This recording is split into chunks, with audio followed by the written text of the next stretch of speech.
In the heart of London's bustling East End, a terror unfurls in the late 1880s, a specter that would become known as Jack the Ripper. This was a time of stark contrasts. The East End was a melting pot of cultures brimming with life, yet it was also steeped in poverty and squalor. The air reeked of hardship, and the streets echoed with despair. Yet beneath this veneer of desperation, a more sinister undercurrent was beginning to stir.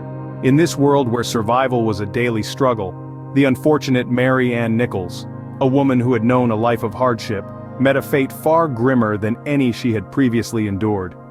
Her body was found on a chilly morning, marking the beginning of a series of heinous acts that would shock the city to its core. The gruesome nature of the crime, the brutal precision with which it was executed, sent ripples of fear through the cobblestone streets.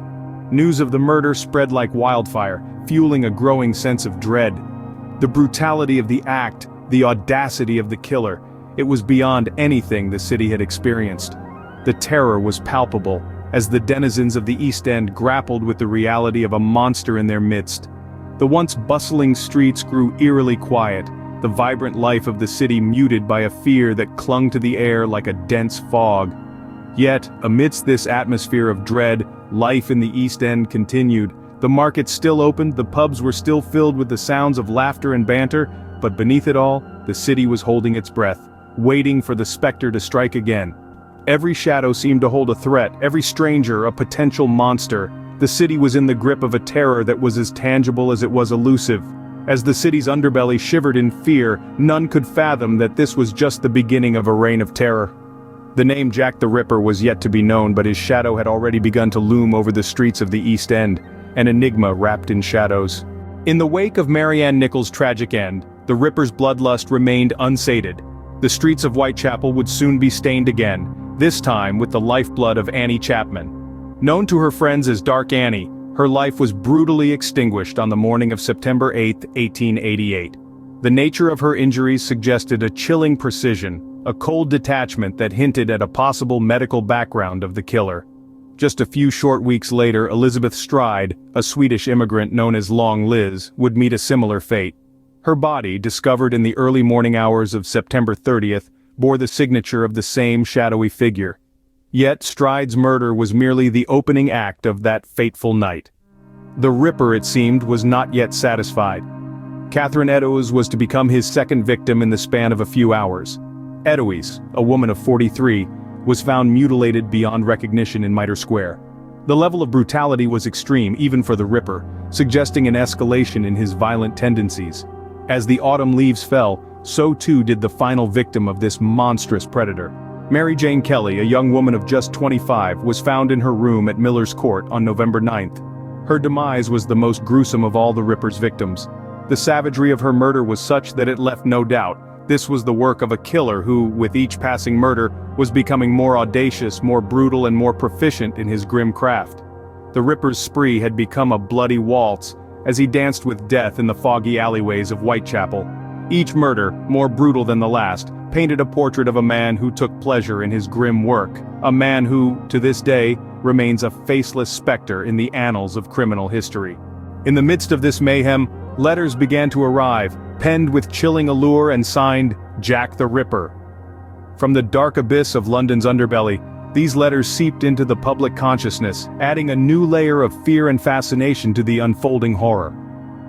One of the most infamous among these letters is the Dear Boss letter.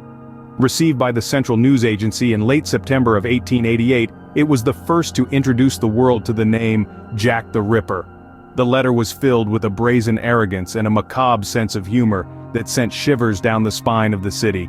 It was in this letter that the sender promised to clip the lady's ears off, a gruesome promise that was carried out in the subsequent murder of Catherine Eddowes. Another chilling correspondence known as the From Hell letter arrived a few weeks later, addressed to Mr. George Lusk, the head of the Whitechapel Vigilance Committee. Packaged with it was half of a preserved human kidney, a grim souvenir that the sender claimed to have taken from one of his victims. The handwriting, spelling, and style were markedly different from the Dear Boss letter, adding another layer of mystery to the identity of the sender and the authenticity of these letters. These letters, whether genuine or hoaxes, had a profound psychological impact on the public, amplifying the terror and creating a media frenzy. The public was both repulsed and fascinated, their imaginations held captive by the unseen monster who seemed to be toying with the authorities. The police and the press found themselves in a precarious situation. The letters could be vital clues leading to the Ripper, but they also risked creating panic or encouraging copycats. It was a delicate balancing act, one that kept the city on a knife edge. As the letters ceased, so did the murders, leaving a chilling silence in their wake.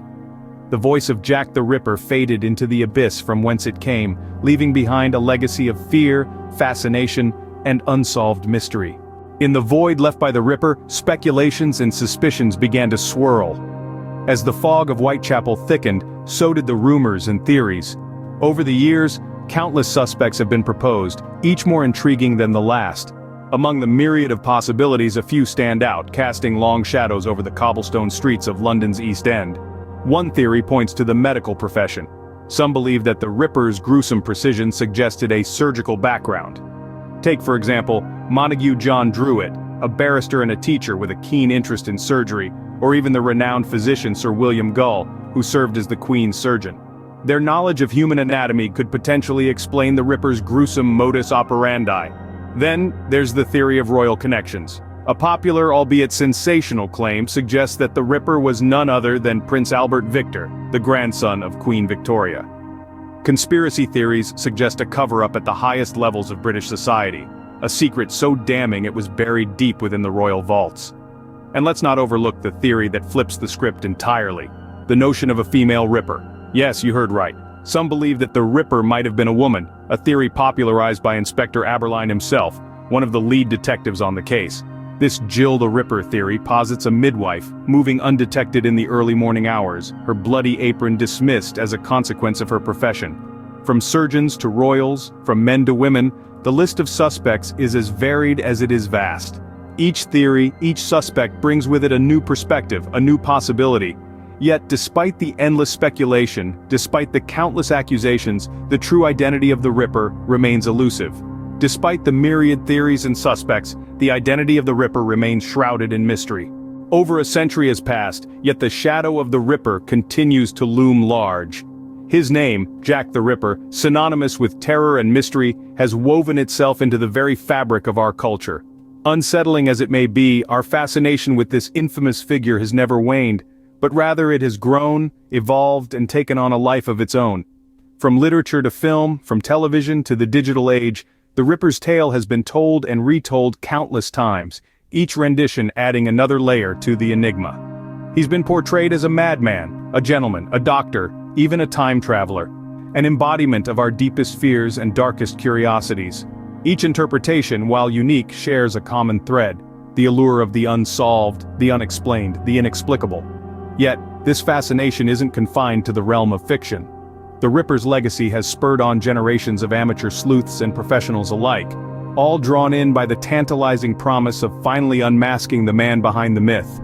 Theories abound, suspects range from the plausible to the downright absurd, and yet the definitive answer remains just out of reach, as elusive as the Ripper himself. Forensic science, too, has been touched by the Ripper's long shadow. The unsolved nature of these crimes has prompted advancements in fields such as criminal profiling and geographic profiling, tools now fundamental in solving modern-day crimes. The Ripper's reign of terror may have been short-lived, but his impact has extended far beyond the narrow, gas-lit streets of Whitechapel. His story has become a part of our collective consciousness, a chilling reminder of the depths to which humanity can sink, and the lengths to which we will go in our quest for understanding. In the end, Jack the Ripper remains an enigma, a phantom etched in the annals of true crime, his legacy a testament to our enduring fascination with the darker side of humanity,